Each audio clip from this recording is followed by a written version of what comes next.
الحمد لله والصلاة والسلام على سيدنا رسول الله وعلى آله وصحبه ومن والاه أما بعد. சங்கைக்குரிய ஹாஜிமார்களே, அல்லாஹுடைய பேரருள் நீங்கள் ஹஜ்ஜினுடைய அமல்களை துவங்கிவிட்டீர்கள். ஹஜ்ஜில் 3 ஃபர்துகள் இருக்கிறது. அதிலே ஒரு ஃபர்து ஹஜ்ஜுக்கான நியத்தை செய்து இஹ்ராம் தரிப்பது. அந்த ஃபர்தை நிறைவேற்றிவிட்டுத்தான் நீங்கள் மினா சென்றிருக்கிறீர்கள். எனவே ஹஜ்ஜினுடைய ஃபர்துகள், வாஜிபுகள், சுன்னத்துகள் இவை அனைத்தையும், ஹஜ்ஜினுடைய 5 நாட்களுடைய அமல்களையும் இதில் சுருக்கமாக சொல்கிறோம். இதை கேட்டு மனதில் நிறுத்தி தாங்கள் இதன்படி செய்தால் உங்களுடைய ஹஜ்ஜு இன்ஷா அல்லாஹ் பரிபூர்ணமான நிறைவான ஒரு ஹஜ்ஜாக ஆகிவிடும். எனவே இதை கவனமாக கேட்டுக்கொள்ளுங்கள். இப்போ ஹஜ்ஜினுடைய ஃபர்துகளில் ஒன்று ஹஜ்ஜுக்கான நியத்து செய்திருப்பது. இன்றைக்கு நீங்கள் ஹஜ்ஜை நியத்து செஞ்சிருக்கிறீங்க. அடுத்தது மினா, 8 அன்றைக்கு மினா செல்வது. இது ஒரு சுன்னத்தான ஒரு அமலாக இருக்கிறது. 8 அன்னைக்கு மினாவில் தங்குவது. அடுத்தது ஹஜ்ஜினுடைய பிரதானமான அமல் துல்ஹஜ் 9ஆம் நாள் அரஃபா செல்வது. இது ஹஜ்ஜினுடைய 2வது ஃபர்தாக இருக்கிறது. ஹஜ்ஜினுடைய 2வது ஃபர்த். சொல்லப்போனால் அரஃபா தான் ஹஜ் என்று ஹதீஸிலே வந்திருக்கிறது. ஹஜ்ஜு அரஃபா என்று நபி ஸல்லல்லாஹு அலைஹி வஸல்லம் அவர்கள் சொல்வாங்க. ஹஜ்ஜினுடைய வேற எந்த அமல் தவறினாலும் அதை ஈடுகட்ட முடியும், தமு கொடுக்கலாம். ஆனால் அரஃபா தவறிவிட்டால் அல்லாஹ் யாருக்கும் அத்தகைய நிலை ஏற்படாமல் பாதுகாப்பானாக. அரஃபா தவறிவிட்டா ஹஜ்ஜை தவறிடும். அடுத்த ஆண்டு தான் ஹஜ்ஜி செய்ய முடியும் மீண்டும். ஆனால் அப்படி ஒரு நிலை ஏற்படாத அளவுக்கு இப்போது வசதிகளையும் அரசாங்கம் தாராளமாக செய்திருக்கிறது. ஒரு காலத்திலே அப்படி ஒரு நிலை இருந்தது. அரஃபாவுடைய நேரம் என்பது துல்ஹஜ் 9ஆம் நாள் லுஹர் வக்த் ஆரம்பித்ததிலிருந்து மறுநாள் காலை ஃபஜ்ர் வரை, ஃபஜ்ருடைய நேரம் வருவதற்கு முன்னால் வரை இருக்கிறது. இந்த 9ஆம் நாள் லுஹரிலிருந்து மறுநாள் காலை ஈதுடைய அந்த நாளுடைய ஃபஜ்ருக்கு சற்று முன்னால் வரை அரஃபாவுடைய நேரம் இருக்கிறது. அதனுடைய கருத்து என்ன அப்படின்னு சொன்னா, இந்த குறிப்பிட்ட நேரத்திற்குள் அரஃபா பெருவழியில் மைதானத்தில் ஒருவர் ஒரு சில நிமிடங்களாவது வந்து சென்று விட்டால் அவருடைய ஃபர்து முடிந்து விட்டது. இதுதான் அதனுடைய பொருள். இந்த முழு நேரமும் இருக்கணுங்கிற தேவையில்லை. அரஃபாவுக்கு மினாவிலிருந்து எப்போது செல்ல வேண்டும் என்றால், மினாவிலே ஃபஜ்ர் தொழுது விட்டு 9ஆம் நாள் காலை ஃபஜ்ர் தொழுது விட்டு செல்வதுதான் நபி ஸல்லல்லாஹு அலைஹி வஸல்லம் உடைய சுன்னத். ஆனால் இன்றைக்கு ஏற்பாட்டாளர்கள் உங்களை மினாவுடைய அந்த 8வது நாள் இரவிலேயே என்ன செய்வாங்க, அரஃபாவுக்கு உங்களை கிளப்பிடுவாங்க. இப்போ தனியாக நாம ஃபஜ்ர் தொழுதுட்டு போகலான்னு சொன்னால் அதில் பல சிக்கல்கள் ஏற்படவே செய்கிறது. எனவே சுன்னத்து என்னது என்பது 9 அன்றைக்கு ஃபஜ்ர் தொழுது விட்டு கிளம்புவது தான் சுன்னத்து என்ற போதிலும் கூட, நீங்கள் ஏற்பாட்டாளர்கள் பஸ்ஸு நைட்லேயே வந்துடுச்சுன்னா நீங்கள் அரஃபா போயிருங்க, போய் நன்றாக அங்கேயே போய் தங்கி ரெஸ்ட் எடுங்க. அரஃபா 9 அன்றைக்கு காலையில், நாளை காலையில் கொஞ்சம் ஃபஜ்ர்லாம் தொழுது விட்டு நல்லாக தூங்குங்க. அப்போ எந்த அமலும் இல்லை. காலையில் ஒரு 10 மணியிலிருந்து ஹாஜிகள் எழுந்து தயாராக ஆரம்பிப்பாங்க. சரியாக லுஹர் நேரத்திலிருந்து அரஃபாவில் தங்குவது துவங்குகிற காரணத்தினால ஒரு 10 மணிக்கெல்லாம் எஞ்சி அங்கே இருக்கக்கூடிய அந்த கழிவறைகளுக்கு சென்று உங்களுடைய இயற்கை தேவைகளை முடித்துவிட்டு குளிக்க வாய்ப்பு இருந்தால் அரஃபாவுடைய தங்குதலுக்காக குளிப்பது ஒரு சுன்னத்தாக இருக்கிறது.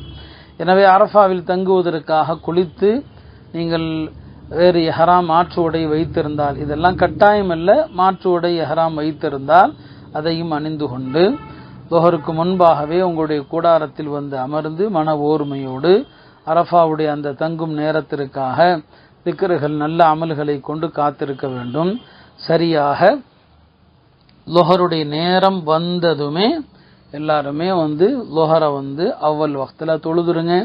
லுஹரையும் அசரையும் லுஹர் நேரத்திலேயே சேர்த்து தொழுவதா என்பது சில சட்ட சிக்கல் நிறைந்த விஷயம். நான் ஏற்கனவே சொன்னது போல உங்களுடைய குழுவில் உள்ள ஆலிம்கள் சொல்லக்கூடிய கருத்தின்படி அமல் செய்து கொள்ளுங்கள். லுஹரையும் அசரையும் ஜம்மை செய்து விடலாம் என்று அவர்கள் முடிவெடுத்தால் லுஹருடைய நேரத்திலேயே லுஹரையும் அசரையும் சேர்த்து தொழுதுவிட்டு அதற்கு பிறகு உங்க கூடாரங்களில் இருந்து மகரிப் வரைக்கும், ஏன்னா அரஃபாவில் இப்போ நீங்கள் தங்கிட்டீங்க, லுஹருக்கு பிறகு கொஞ்ச நேரம் உள்ள லுஹர் தொழுதுட்டாலே அரஃபாவுடைய ஃபர்து முடிஞ்சிருச்சு. ஆனாலும் மகரிப் வரைக்கும் இருந்து சூரியன் மறைஞ்சிட்டா இரவாகி விடுகிறது. அந்த இரவில் கொஞ்ச நேரமாவது அரஃபாவுக்குள் இருப்பது வாஜிபாக இருக்கிறது. அதுக்கப்புறம் தான் நம்ம பஸ் எல்லாம் கிளம்பும். அதுக்கு முன்னால நம்ம புறப்படவே முடியாது. இப்போ லுஹர்லாம் தொழுது விட்டு அரஃபா மைதானத்தில் அன்று மாலை மகரிப் வரைக்கும் நாம துவாவிலே இருக்கணும். துவா தான் அரஃபாவுடைய பிரதான அமல். நபி ஸல்லல்லாஹு அலைஹி வஸல்லம் அவர்கள் அரஃபாவில் அவங்க கேட்ட துவாக்களில் ஒன்று. அந்த துவாக்களை நம்ம வாசிக்கிறோம். இன்ஷா அல்லாஹ் முடிந்தால் இவைகளை நாம போட்டும் அந்த துவா வாக்கியங்களையும் பதிவு செய்கிறோம். இந்த துவாக்களை ஹாஜிகள் அவசியமாக கேளுங்க. இது நபி ஸல்லல்லாஹு அலைஹி வஸல்லம் அவர்கள் ஓதியது.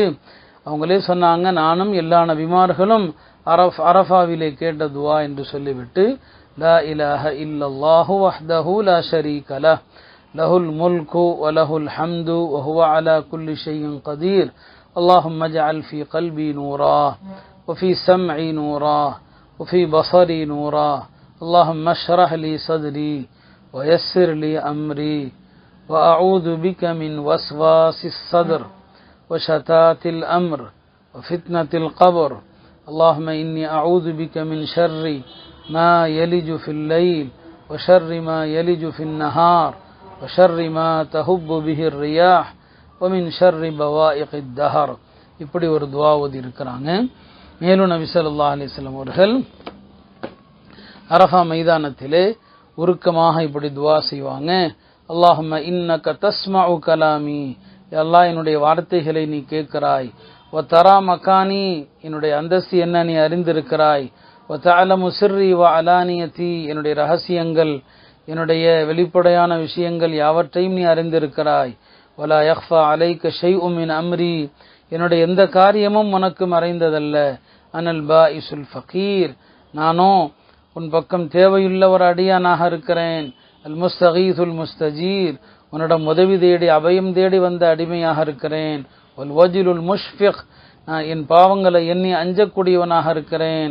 வல் முஅ்தரிஃபு பிதம்பி, தான் செய்த பாவத்தை ஒப்புக்கொண்ட அடியானாக இருக்கிறேன். அஸ்அலுக மஸ்அலத்தல் மிஸ்கீன், ஒரு யாசகன் கேட்பது போல உன்னிடம் கேட்கிறேன். வ அப்தஹிலு இலைக இப்திஹாலல் முذ்னிபில் தலீல், பாவம் செய்து இழிவான அடியான் கெஞ்சுவதைப் போல உன்னிடம் கெஞ்சுகிறேன். வ அதுஊக துஆஅல் ஹாயிஃபில் ضரீர், இதெல்லாம் நபி ஸல்லல்லாஹு அலைஹி வஸல்லம் அல்லாஹ்ட்ட கெஞ்சுறாங்க. அச்சத்தில் இருக்கிற மனிதன், ஆபத்தை பயப்படக்கூடிய மனிதன் உன்னிடத்தில் எப்படி இறைஞ்சுவானோ அப்படி இறைஞ்சுகிறேன்.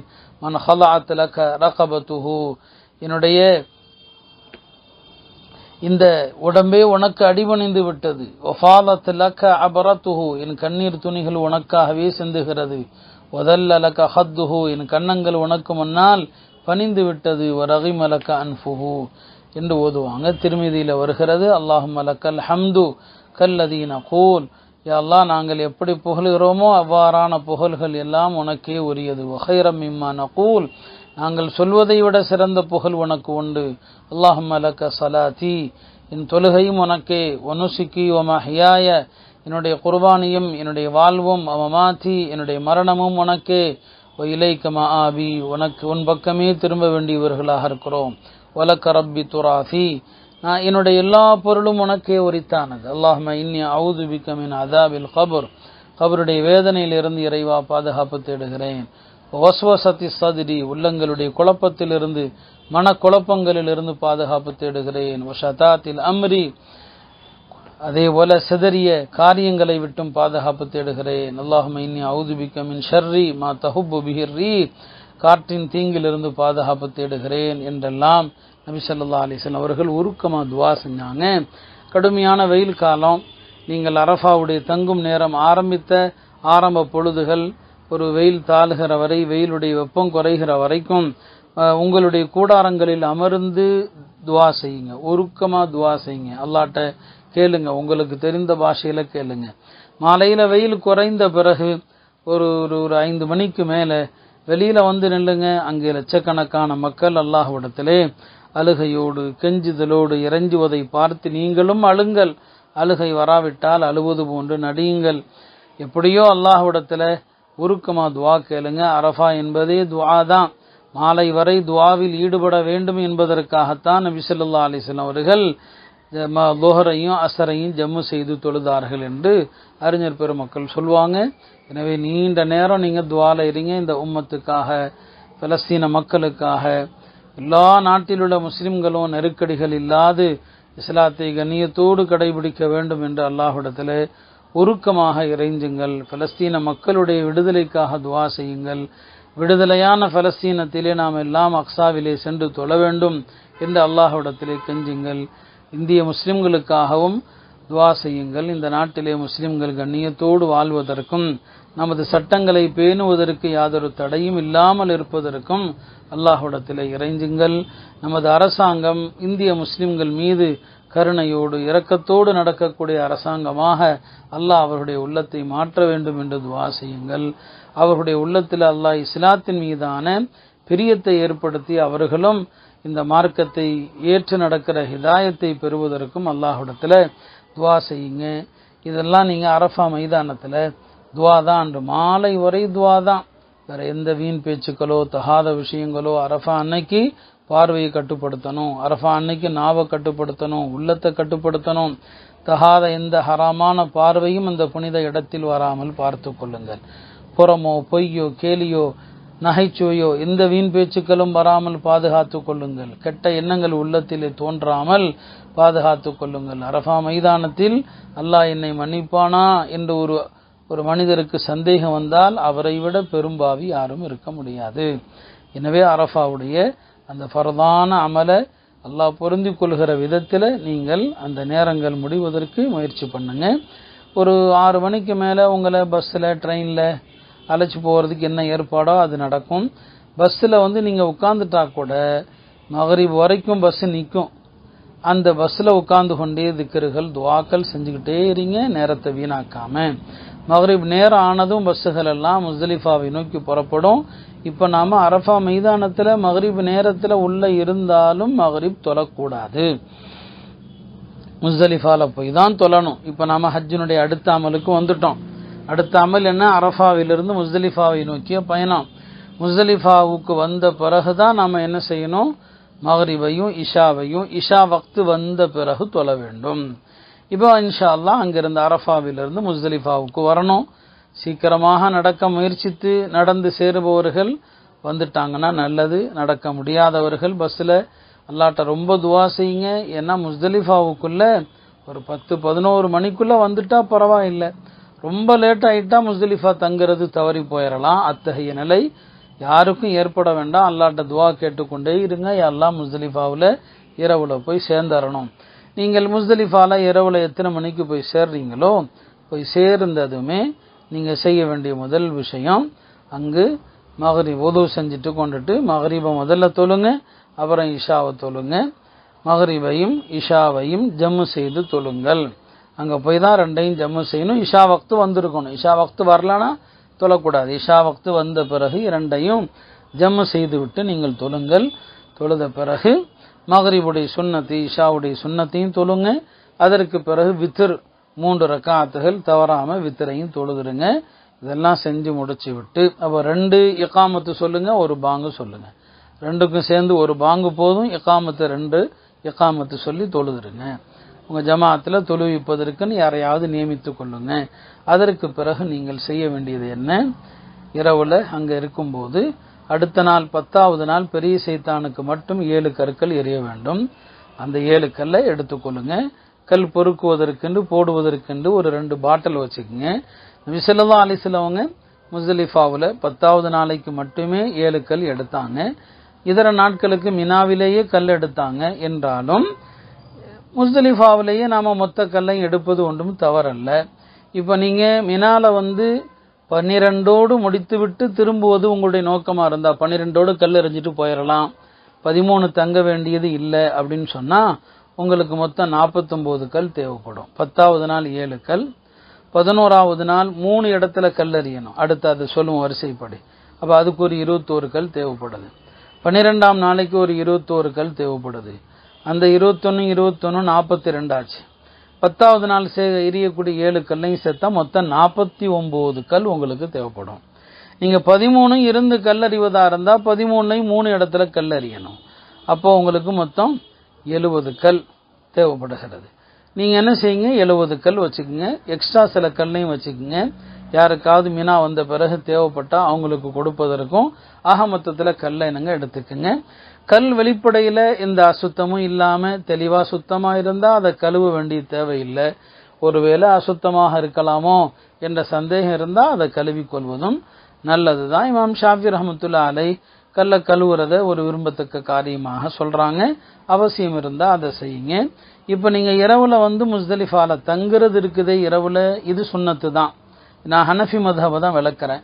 நீங்கள் ஒரே இதையே ஃபாலோ பண்ணிக்கலாம் எல்லாருமே. இதில் எல்லாத்தையும் தெரிந்து சட்டங்களை குழப்ப வேண்டிய தேவையில்லை. எனவே நைட்டில் நீங்கள் தங்குறது இருக்குது, அது சுன்னத்து தான்.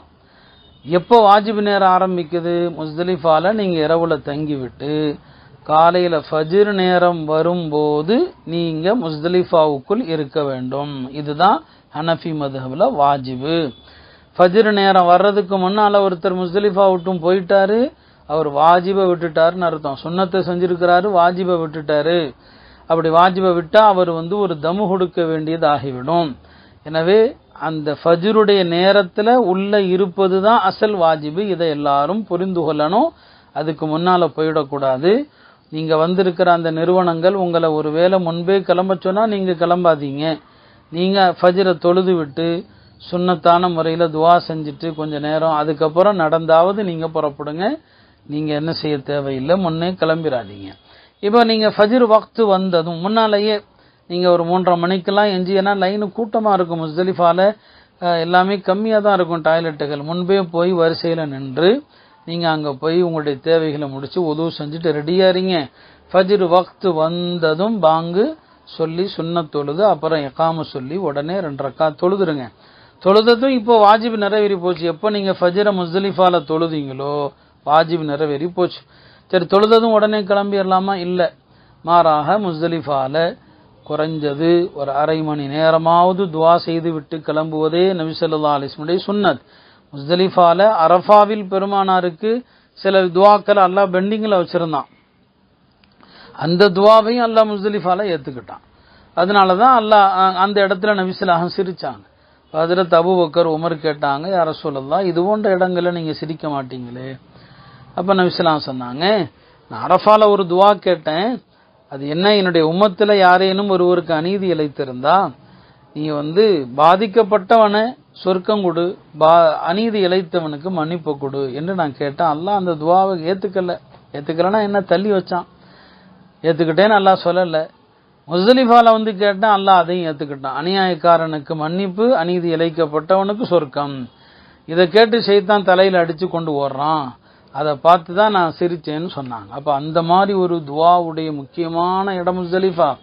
நம்ம இவ்வளவு காசு செலவு செய்து மிகுந்த சிரமத்தோடு செல்லக்கூடிய நாம் அந்த இடத்தினுடைய அந்த துவாவை தயவு செய்து விட்டுவிட வேண்டாம். எனவே ஃபஜ்ர் தொழுதுட்டு ஒரு அரை மணி நேரம் துவா செஞ்சுட்டு முஸ்தலிஃபாவிலிருந்து மினாவுக்கு நடந்தே செல்வது நல்லது. ஆனால் உங்களுக்கான கூடாரம் எங்கே இருக்குது, அந்த வழிபாதை, இதையெல்லாம் நன்கு தெரிந்து நீங்கள் சிறந்த வழிகாட்டுதோலும் நடந்து போகிறது நல்லது. ஏன்னா இப்போல்லாம் வாகனத்தில் போகிறவங்க நடந்து போகிறவங்கள விட லேட்டாக சேர்றாங்க. அதனால அடுத்த நாள் உங்களுக்கு ஜும்மா வாரம் இருக்கிறதுனால நீங்கள் என்ன செய்யுங்க, நடந்தே போக பாருங்கள். முஸ்தலிஃபால ஃபஜ்ருக்கு பிறகு, அதாவது ஃபஜ்ர் வக்து வந்ததும் அங்கே தங்கி இருப்பது வாஜிபு. இப்போ அந்த வாஜிபையும் நீங்கள் நிறைவேற்றி விட்டீர்கள். இப்போ உங்களுக்கு துல்ஹஜ்ஜினுடைய 10வது நாள் வந்து விட்டது. துல்ஹஜ்ஜினுடைய 10வது நாள் ஹாஜிகளுக்கு முக்கியமான நாள். ஏன்னா அன்றைக்கு தான் அடுத்தடுத்து பல காரியங்களை செய்ய வேண்டியது இருக்குது. அன்றைக்கு நீங்கள் செய்ய வேண்டிய முதல் காரியம் என்ன, நீங்கள் 7 கல் பெரிய சைத்தானுக்கு மட்டும்தான் எறியணும். நீங்கள் முஸ்தலிஃபாவிலிருந்து மினா போறீங்கன்னா போகும்போது முதல்ல கடைசியாக உள்ள அந்த சின்ன சைத்தான் நடு சைத்தான் வரும். அன்னைக்கு அங்கே கல்லெறிதல் இல்லை. அந்த ரெண்டையும் தாண்டி ஜம்ரத்துல் அகபா பிக் ஷைத்தான்னு போட்டிருக்கும், அங்கே போய் தான் நீங்கள் என்ன செய்யணும், 7 கல் எறியணும். அவ்வாறு கல் எறியும் போது அல்லாஹு அக்பர் அல்லாஹு அக்பர் ரஹ்மன் லி ஷைத்தான், ஷைத்தானை வெறுப்பூட்டுகிறேன், ஒரு இதழ் ரஹ்மான், ரஹ்மானை திருப்திப்படுத்துகிறேன் என்று சொல்லி கல்லறிங்க. கல்லறியும் போது கவனிக்க வேண்டிய விஷயம், நீங்கள் எரியக்கூடிய கல் அந்த சோத்தில் போய் டச் பண்ணணுங்கிற தேவை கிடையாது. அந்த நடுவில் இருக்கிற சுவரை சுற்றி இருக்கிற தொட்டி மாதிரி இருக்கிறது, அதில் உங்கள் கல் விழுந்தால் போதும். கல் விழுந்தா என்னங்க போதுமானது. அந்த சோத்தில் டச் பண்ணணுங்கிற அவசியம் கிடையாது. உள்ளே விழுதா என்பதை மட்டும்தான் நீங்கள் என்ன செய்யணும், கவனிக்க வேண்டும். இந்த 10வது நாள் கல்லறிகிற நேரம் என்பது இதில் குழம்பிடக்கூடாது. 11ஆம் நாள் 12ஆம் நாள் கல்லறிகிற நேரம் ஆரம்பிக்கிற டைம் வேற. 10வது நாள் ஒரு இடத்துல மட்டும்தான் கல்லறிகிறோம். அந்த கல்லறிகிற நேரம் அந்த 10வது நாள் சுபுஹ் சாதிக், நீங்கள் முஸ்தலிஃபால இருந்தீங்க இல்லையா, அப்ப இருந்தே ஆரம்பிச்சிருது. அந்த கல்லறிகிற நேரம் அப்ப இருந்தே ஆரம்பித்து மறுநாள் ஃபஜ்ர் வரைக்கும் சுமார் 24 மணி நேரம் இருக்குது. இந்த 10வது நாள் 7 கல் எறிய, அது வரைக்கும் எரியலாம். ஆனா சுன்னத்து என்னன்னா, நபி ஸல்லல்லாஹு அலைஹி வஸல்லம் 10வது நாள் காலையில லுஹாவுடைய நேரத்தில், அதாவது முற்பகல் நேரத்தில் எரிந்து விட்டு குர்பானியும் கொடுத்து விட்டு மொட்டையும் அடித்து விட்டு மக்கால போய் தவாஃபு ஜியாராவும் செய்து விட்டு லுஹருக்கெல்லாம் மினா வந்துட்டான். இத்தனை அமலையும் காலையில் முடிச்சிட்டாங்க பார்த்துக்குங்க. அப்போ அந்த 10வது நாள் கல்லெறிகிற நேரம் என்பது அன்றைய சுபுகிலிருந்து மறுநாள் சுபுகு வரைக்கும் இருக்குது. அப்போ இந்த 7 கல் எரிஞ்சிருங்க. 7 கல் எரிந்து விட்டால் அடுத்த உங்களுடைய அமல் என்ன, நீங்கள் தமத்து ஹஜ்ஜுக்காக போயிருக்கிறீங்க. இந்த தமத்து ஹஜ்ஜுக்காக நீங்கள் ஒரு ஹதி கொடுக்க வேண்டும். இதை உள்ளூரில் உள்ள உதகையா குர்பானி அல்ல. அது நம்ம குர்பானிங்கிற வார்த்தையை நம்ம சொன்னாலுமே கூட அது வேற இது வேற என்பதை நம்ம பல தடவை சொல்லி இருக்கிறோம். இது தமத்து ஹஜ்ஜி செய்கிற பணக்காரர்கள் ஏழைகள் எல்லாருக்குமே இது வாஜிப். இது உள்ளூரில் உள்ள உதகையா இருக்குது, அது பணக்காரருக்கு தான் வாஜிப், ஏழைக்கு இல்லை. ஆனால் ஹஜ்ஜில் கொடுக்குற அந்த தமத்துக்கான குர்பானி இருக்குது, ஏழை ஹாஜிகளுக்கும் வாஜிபு. அவங்க கிட்ட குர்பானி கொடுக்க காசு இல்லைன்னா அதுக்கு பரிகாரமாக 10 நோன்பு வைக்கணும்னு சட்டம் சொல்லுது. இந்த ரெண்டையும் பிரித்து பார்க்குறோம். நிறைய பேருக்கு அது விளங்கல. உள்ளூரில் இருந்தால் கொடுக்குற மாதிரி அங்கே கொடுக்குறோன்னு நினைக்கிறாங்க. அப்படி கிடையாது. அப்போ நீங்கள் கல்லறிந்த பிறகு அடுத்தது என்ன, உங்களுக்கான குர்பானியை நிறைவேற்ற வேண்டும். ஹனஃபி மதுஹபில் இந்த வரிசைப்படி வரணும். இன்றைக்கு அது கொஞ்சம் சாத்தியக்கூறுகள் கம்மி ஆயிடுச்சு. நம்மளே விவரமாக இருந்தால் நமக்கான குர்பானியை நாமே சென்ற ஆடுகளை பார்த்து ஒட்டகத்தை பார்த்து வாங்கி 7 பேர் சேரலாம், அல்லது ஆட்டை வாங்கி அறுக்கலாம். அது ரொம்ப நல்லது. நீங்கள் குர்பானிக்கு யாரையாவது வக்கீலாக பொறுப்பாக நியமித்திருந்தா நீங்கள் கல்லறிந்ததும் அவருக்கு ஃபோன் செய்து, நாங்கள் கல்லறிஞ்சிட்டோம், எங்களுக்கான குர்பானியை அறுத்துட்டீங்களா அப்படின்னு என்ன செய்யுங்க, அவங்கள்ட்ட கேளுங்க. உங்களுக்கான குர்பானி அறுத்து முடிக்கப்பட்டிருந்தது என்று சொன்னால் அப்போ நீங்கள் அடுத்த அமலுக்கு தயாராகிடலாம். உங்களுக்கான அந்த குர்பானி கொடுக்கப்பட்டுடுச்சு அப்படின்னு உங்களுடைய பொறுப்பாளர் ஃபோன் பண்ணிட்டாருன்னா, இப்போ 7 அன்னைக்கு, இப்போ 10 அன்னைக்கு கல் எறிஞ்சிட்டீங்க, அடுத்து உங்களுக்கான குர்பானி கொடுக்கப்பட்டு விட்டது. இனி 3வது உங்களுடைய தலைமுடியை மொட்டை அடிக்கணும். மொட்டை அடிக்கிறது தான் சிறந்தது. தலைமுடியை குறைக்கலாம், யாரும் குறைக்க மாட்டாங்க, குறைக்கவும் செய்யாதீங்க. அந்த தலைமுடியை குறைக்கணும்னா கொஞ்சமாவது தலையில் முடி இருக்கணும். கொஞ்சமாவதுன்னு சொன்னால் இந்த ஒரு விரலுடைய ஒரு ஜாயிண்ட் 3 ஜாயிண்ட் இருக்குது ஒவ்வொரு விரல்லையும். அதில் அந்த முதல் அந்த மூட்டு அளவுக்காவது முடி பிடிக்கிற அளவுக்கு இருந்தால் தான் முடியை வெட்டலாம். அப்படி இல்லைன்னா மொட்டை அடிக்கிறது கட்டாயமாயிடும். எனவே மொட்டை அடிச்சாகணும். இப்போ நீங்கள் 10 அன்னைக்கு கல்லறிஞ்சிங்களே, இந்த அமல் வாஜிபு. நம்ம தலைப்பே ஃபர்து, வாஜிபு, சுன்னத்து தான். இது வாஜிபான அமல். அதுக்கப்புறம் குர்பானி கொடுத்தீங்களா, அதுவும் என்ன வாஜிபு. அதற்கு பிறகு தலைமுடியை மொட்டை அடிக்கிறீங்க, இந்த மொட்டை அடித்தலும் வாஜிபு, புரிந்து கொள்ளணும். இப்போ இந்த மொட்டை அடித்த பிறகுதான் நீங்கள் எஹ்ராமுடைய கட்டுப்பாடுகளிலிருந்து விலகுவீங்க. அது வரைக்கும் விலக மாட்டீங்க. அப்படியானா மொட்டை அடிக்கிற நேரத்தில் நறுமணங்கள் எதையும் தலையில் பூசிக்கொள்ள வேண்டாம், பூசக்கூடாது. உங்களை மொட்டை அடிக்கிறவற்றையும் சொல்லிடுங்க, ஏதாவது ஷாம்போ மற்றதோ அடிச்சிடாதப்பா, நான் எஹ்ராமில் இருக்கிறேன். இப்போ நீங்கள் ஹாஜிகள் ஒருவர் மற்றவருக்கும் மொட்டை அடித்து விடலாம். மொட்டை அடிக்காதவர் மற்றவங்களுக்கு மொட்டை அடித்து விடலாம், அப்புறம் அவர் இவர் மொட்டை அடித்து விடலாம். இந்த அமல்கள் எல்லாமே ஹரம் எல்லைக்குள் தான் நடக்க வேண்டும். ஹரமுடைய எல்லைக்கு, ஹுதூதே ஹரம், ஹரம் எல்லைக்குள்ளே தான் நடக்கணும். அப்போ அதனால் 10 அன்னைக்கு 7 கல் எறிந்து விட்டு குர்பானி கொடுக்கப்பட்டு விட்டு அதற்கு பிறகு தலைமுடிய நீங்கள் என்ன செய்யணும், மொட்டை அடிங்க. ஹனஃபி மதுஹபில் இந்த 3ஐயும் வரிசைப்படி தான் செய்ய வேண்டும். இந்த வரிசை மீறல் ஏற்பட்டால் பரிகாரம் இருக்குது. இப்போ உள்ள முஃப்திகள் இன்றைய சூழ்நிலைகளை கருத்தில் கொண்டு குர்பானி ஒன்று தான் கொஞ்சம் சிக்கல், வரிசைப்படி செய்வதில். அது எப்போ கொடுக்குறாங்க என்பது அரசாங்கத்தில் நீங்கள் பணம் கட்டியிருந்தால் எப்போ அப்படிங்கிறத அவங்க சொல்ல மாட்டாங்க. ஒரு வேலை மெசேஜ் வருதுன்னு சொல்கிறாங்க, அது நமக்கு உறுதியாக அதை பற்றி தெரியல.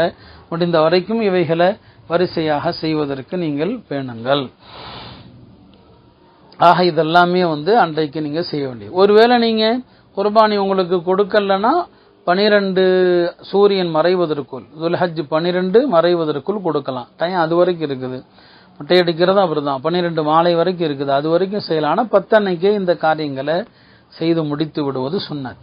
இப்போ நீங்கள் இந்த 3ஐயும் செஞ்சிட்டீங்கன்னா, கல்லறிதல், குர்பானி கொடுத்தல், தலைமுடிய நீக்குதல், இந்த 3ஐயும் நீங்கள் செஞ்சிட்டீங்கன்னா இப்போ உங்களுக்கு எஹ்ராமுடைய கட்டுப்பாடுகள் எல்லாமே முடிந்து போச்சு. இப்போ நீங்கள் நார்மல் ட்ரெஸ்ஸுக்கு வந்துடலாம், தைக்கப்பட்ட ஆடை உடுத்தலாம், நறுமணம் பூசலாம். ஆனால் மனைவியை தொடுவது தவிர அது ஒன்று தான் கூடாது, அது ஜாயிஸ் இல்லை. இது ஹஜ்ஜினுடைய முதல் எஹ்ராமிலிருந்து வெளியேறுதல் என்று சொல்லுவாங்க. தஹல்லுலே அவ்வல், எஹ்ராமிலிருந்து வெளியேறுகிற முதல் நிலை என்று இதற்கு சொல்லப்படும். இனி அடுத்தது என்ன? ஹஜ்ஜினுடைய 3வது ஃபரது. எஹ்ராம் ஒரு ஃபரது, அரஃபாவில் தங்குவது ஒரு ஃபரது.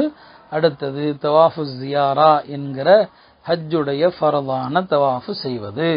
இந்த தவாஃபு ஹனஃபி மதுஹபில் 12 மாலைக்குள் செய்தாக வேண்டும், மாலைக்குள் செய்தாகணும். மற்ற மதுஹபில் அப்படி இல்லை, கொஞ்சம் தாராளம் இருக்குது. 12க்குள்ள நீங்கள் என்னங்க தவாஃபு ஜியாரா செய்யணும். 10 அன்னைக்கு செஞ்சுட்டா, அன்றே நீங்கள் மக்கா போய் செஞ்சிட்டால் நல்லது. 11, 12 போகலாம். 10 அன்னைக்கே சிரமத்தை பார்க்காம அன்று இரவுல போய் செஞ்சுட்டா நல்லது. இரவுல செய்து விட்டாலே என்னங்க நல்லது. ரொம்ப அது லேசானதாக ஆகி போயிடும். தவாஃபு ஜியாரா ஹஜ்ஜுடைய ஃபர்தான தவாஃபு ஜியாரா செய்யணும் போய். அதே மாதிரி அதற்கு பிறகு சை, ஹஜ்ஜுனுடைய சை அது வாஜிபு. தவாஃபுக்கு ஒது கட்டாயம், சைக்கு ஒது கட்டாயம் இல்லை, ஒது செஞ்சா நல்லது. தவாஃபோ சாயோ தொடர்ந்து செய்யணுங்கிறது ஷர்த்து கிடையாது. நீங்கள் தவாஃப் செய்து கொண்டிருக்கும் போது உங்களுக்கு இடையில ஏதாவது உதவு செய்ய வேண்டிய தேவை ஏற்பட்டால் போயிட்டு வந்து விட்ட இடத்திலிருந்தே தொடர்ந்து கொள்ளலாம். இதையும் நீங்கள் தெரிந்து கொள்ளணும். இப்போ நம்ம ஹஜ்ஜுடைய இந்த தவாஃபு ஜியாரா நார்மல் ட்ரெஸ்ஸில் செய்கிறதுனால இதில் என்ன கிடையாது, இல்திபா, தோள்பட்டையை திறந்து வைத்தல் அப்படிங்கிற சுன்னத்தி இதில் வராது. ஆனால் அதே நேரத்தில் இந்த தவாஃபுக்கு பிறகு சையும் செய்கிறதுனால ரமல் இருக்குது. ரமல் என்ன?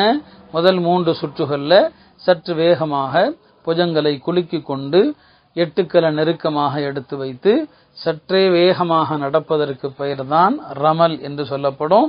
இந்த தவாஃபு ஜியாராவில் நீங்கள் என்ன செய்யணும்? ரமல் செய்யணும். ஹஜ்ஜினுடைய வாஜிப் ஃபர்தான தவாஃப். இப்போ நீங்கள் தவாஃபு ஜியாராவும் செஞ்சு முடிச்சுட்டா அதுக்கப்புறம் தவாஃபுடைய 2 ரக்காத் தொழணும், அது வாஜிபு. தவாஃபுடைய 2 ரக்காத்து தொழுது விட்டு நீங்கள் தவாஃபுடைய முறைகள் எல்லாம் நம்ம ஹஜ்ஜுடைய வகுப்புல தெளிவாக சொல்லியிருக்கிறோம். எப்படி ஆரம்பிக்கணும், எப்படி முடிக்கணும் என்பதை தெளிவாக சொல்லியிருக்கிறோம். ஒவ்வொரு சுற்று ஆரம்பிக்கும் போதும் ஒவ்வொரு சுற்று முடியும் போதும் ஹஜர் அஸ்வதுக்கு நேராக வந்து நின்று கைகளை உயர்த்தணும், சத்தம் இல்லாமல் முத்தமிடணும்னு சொல்லி. தவாஃபுக்கு பிறகு 2 ரக்காத்து, பிறகு சை செய்கிற இடத்தை நோக்கி வரணும். சை செய்கிற இடத்துல அங்கே வந்து ஹஜ்ஜுடைய வாஜிபான தவாஃபை செய்வதாக எண்ணிக்கொண்டு அங்கேயும் என்னங்க தவாஃபில் சையில் நாம் எப்போதும் சொல்வது போல குறிப்பிட்ட எந்த துவாவும் நபி ஸல்லல்லாஹு அலைஹி வஸல்லம் சொல்லலை. ரப்பனா அத்தினா ஃபித் துன்யா அது நமக்கு சொல்லியிருக்கிறாங்க. தவாஃபில் வந்து அந்த ருக்குனை யமானியிலிருந்து ருக்குனை ஹஜர் வரைக்கும் அதை சொல்லிக்கொண்டே வரணும்.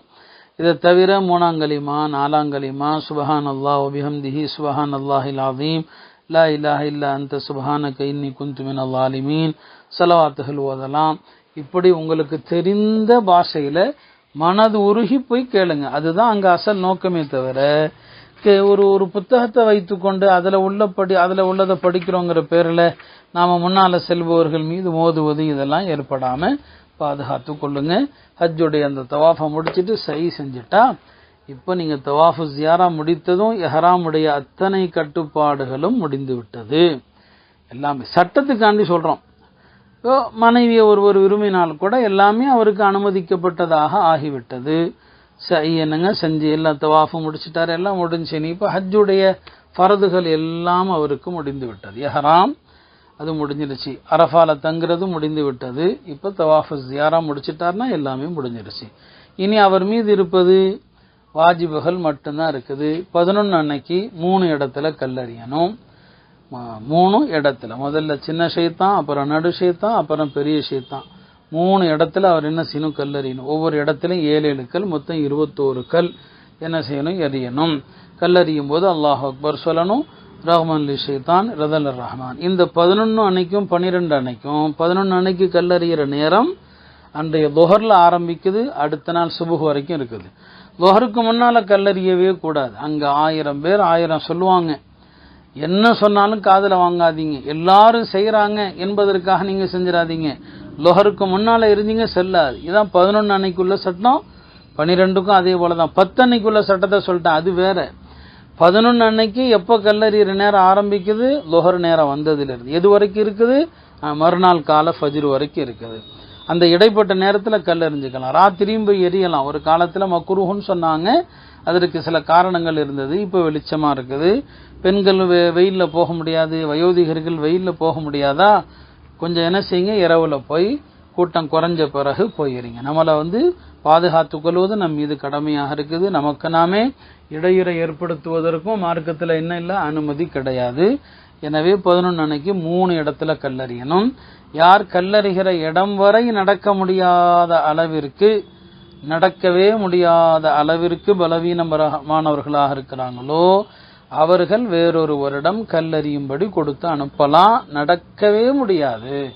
ரொம்ப பேர் சும்மா லேசான கஷ்டத்துக்காண்டி யார்ட்டையாவது கொடுத்து எனக்கும் கல்லறிஞ்சிருங்க, அது ஜாயிஸ் இல்லை. ஒரு வாஜிப விட்ட குற்றத்திற்கு ஆளாயிடுவீங்க. நீங்க அதற்காக தம கொடுக்க வேண்டிய கட்டாயம் ஆகிவிடும்.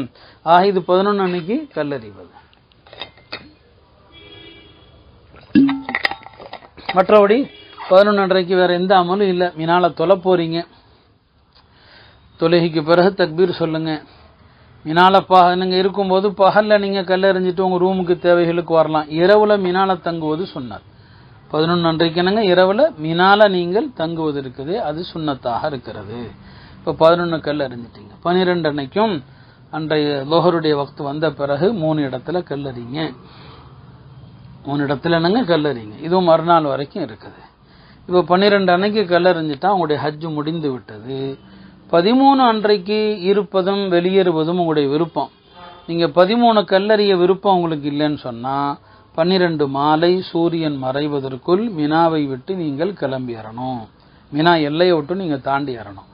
சூரியன் மறையும் போது 12 மாலை மினாவுக்குள் நீங்கள் இருந்து 13 அன்னைக்கு கல்லறியாம வந்துட்டீங்க, நீங்கள் ஒரு சுன்னத்தி முஅக்கதாவை விட்டவர்களாக ஆகிவிடுவீர்கள். அன்று மாலை மினா எல்லையில இருந்துட்டீங்க சூரியன் மறைகிற நேரத்துல. இப்ப 13 அன்னைக்கு நீங்க இருந்து கல்லறியணும். மீறி கல்லறியாம வந்தீங்க, ஒரு சுன்னத்தை விட்டதவர்களாக ஆயிடுவீங்க. ராத்திரியும் தங்கிட்டீங்க மினால, 13 காலை ஃபஜ்ரும் வந்துருச்சு. இப்ப நீங்க 13 அன்னைக்கு கல்லறிவது உங்கள் மீது வாஜிபாகி விடும். 13 அன்னைக்கு இருந்து 3 இடத்திலையும் நீங்கள் கல்லறிந்து விட்டு தான் என்ன செய்யணும், போகணும். ஆக 13 அன்னைக்கு கல்லறிகிற விஷயத்துல உங்களுக்கு விருப்பம் இல்லை, கிளம்பிடலாம் நினைச்சீங்கன்னா வேகமா கல்லறிஞ்சிட்டு சூரியன் மறைகிறதுக்குள் புறப்பட்டுருங்க. 13 அன்னைக்கு இருந்தா நபிசல்லாஹுடைய ஒரு சுன்னத்தை நிறைவேற்றியவர்களாக ஆயிடுவீங்க. இப்போ உங்களுடைய ஹஜ்ஜுடைய எல்லா அமல்களும் அல்லாஹுடைய அருளால் நிறைவாகி விட்டது. ஒரே ஒரு அமல் தான் இருக்குது, தவாஃபுல் விதா, விடைபெறுகிற தவாஃப். இந்த சட்டத்தை புரிஞ்சுக்குங்க. ஹனஃபி மதுஹப்ல தவாஃபுல் விதா என்று சொன்னால் எதற்கு சொல்லப்படும்? ஒரு ஹாஜி தவாஃபு ஜியாராவை முடித்த பிறகு, தவாஃபு ஜியாரா செஞ்சு முடித்த பிறகு, அதற்கு பிறகு அவர் செய்கிற ஒரு தவாஃப், முதல் தவாஃப் எதுவோ, தவாஃபு ஜியாராவுக்கு பிறகு அவர் செய்கிற முதல் தவாஃப், அது எந்த நியத்துல, அவர் நஃபில் நியத்திலே செஞ்சிருந்தாலும் சரி, அதுவே தவாஃபுல் விதாக ஆயிடும். இப்போ ஒரு ஹாஜி தவாஃபு ஜியாரா முடிச்சிட்டார், இப்போ ஹஜ் எல்லாம் முடிச்சிட்டாரு, போய் என்ன செய்யறாரு, 12க்கு பிறகு மக்கா வர்றாரு. மக்கா என்ன செய்யறாரு, தொலை வந்த இடத்துல ஒரு தவாஃப் செஞ்சாரு, ஒரு நஃபில் எண்ணத்துல தான் செஞ்சாருன்னே வச்சுக்குவோம். அதுக்கப்புறம் அவர் ஊருக்கே திரும்பிட்டார். தவாஃபுல் விதான்னு விடைபெற நேரத்துல செய்யல, ஊருக்கே வந்துட்டாலும் அவருக்கு தவாஃபுல் விதா முடிஞ்சிடுச்சு. ஏன்னா தவாஃபு ஜியாராவுக்கு பிறகு அவர் செய்த அந்த முதல் தவாஃபே தவாஃபுல் விதா ஆகிவிடும். இதான் ஹனஃபி மதுஹபுடைய சட்டம். ஆனாலும் கிளம்புகிற அந்த கடைசி நேரத்தில் தவாஃபுல் விதா என்ற எண்ணத்தில் செய்து கொண்டால் அது நல்லது. இந்த சட்டத்தை புரிந்து கொள்ளுங்கள். எனவே பெண்கள் தவாஃபு ஜியாரா முடிச்சிட்டு ஒரு நஃபில் தவாஃபு செஞ்சுக்கிட்டா ரொம்ப நல்லது. அவங்க கிளம்புற நேரத்துல மாதவிடாய் வந்தா அவங்களுக்கு தவாஃபுல் விதா தேவை இருக்காது தான், இருந்தாலும் இப்படி செஞ்சுக்கிட்டா நல்லதாக போயிடும். இப்ப நாம சொன்னோம் தவாஃபு ஜியாரா 12 மாலைக்குள் செய்ய வேண்டும் என்று. ஒருவேளை அந்த பீரியட்ல பெண்களுக்கு மாதவிடாய் வந்து விட்டால் 12க்குள் செய்ய முடியல அப்படின்னா அவங்க பிரச்சனை இல்லை, சுத்தமான பிறகு செஞ்சுக்குவாங்க. அவங்க மக்கா வந்து அதற்கு பிறகும் தங்கி இருக்கிறாங்க, 10 நாள் 12 நாள் தங்கி இருக்கிறாங்கன்னா இந்த பெண்களை பொறுத்த வரைக்கும் பிரச்சனையே இல்லை. ஏன்னா அதிகபட்சம் 7 நாளோ 8 நாளோ தான். அந்த 7 நாள் 8 நாள் முடிந்த பிறகு சுத்தமான பிறகு தவாஃபு ஜியாரா அவங்க செஞ்சுக்குவாங்க. அவங்களுக்கு இதற்கு பரிகாரம் இல்லை. சிக்கல் எங்க வரும்? ஒரு பெண்ணுக்கு ஹஜ்ஜுடைய நாட்கள்ல மாதவிடாய் வந்துருச்சு, பயணம் உடனே இருக்குதுன்னு வச்சுக்கோம். உடனே அடுத்த ஃப்ளைட் அவங்க கிளம்புறாங்க, ஹஜ் முடிந்த அடுத்த உடனே. இப்போ சவுதியிலேருந்து போகிறவங்களுக்கெல்லாம் அப்படி இருக்கும். அந்த மாதிரி பெண்களுக்கு சிக்கல் வரும். தவாஃபு ஜியாரா எப்படி அவங்க செய்கிறது? அவங்களுக்கு நாட்கள் இல்லை, இப்போ தொழக்கூடாத நிலையில் இருக்கிறாங்க. அந்த பெண்கள் விஷயத்தில் தான் ரொம்ப ரொம்ப பேணுதல் தேவைப்படுது. ரொம்ப இக்கட்டு பயணத்தை மாற்ற முயற்சிக்கணும். சுத்தமான பிறகு தவாஃப் செய்ய முயற்சிக்கணும். பயணத்தை மாற்ற முடியாத அளவுக்கு சூழ்நிலை இருந்தால் அவர்கள் ரொம்ப பேணுதலான முறையில் ஹரமுடைய அந்த கண்ணியத்தை எல்லாம் கருத்தில் கொண்டு பாதுகாப்பு ஏற்பாடுகள் செய்து அதே நிலையில் தவாஃப் செய்து விட்டு பரிகாரமாக ஒரு ஒட்டகமோ மாடோ கொடுக்கணும். இதுதான் ஹஜ்ஜினுடைய கிரியைகள் குறித்த விளக்கம். இன்ஷா அல்லாஹ் இவைகளை நன்றாக கேட்டு விளங்கி இதன்படி அமல் செய்யுங்கள். அல்லாஹ் உங்களுடைய ஹஜ்ஜை மபரூரான ஹஜ்ஜாக ஆக்குவானாக. நமக்கு ஹஜ்ஜுடைய வாக்கியத்தை தருவானாக. வாஹிரு தாவானா அல்ஹம்துலில்லாஹி ரப்பில் ஆலமீன்.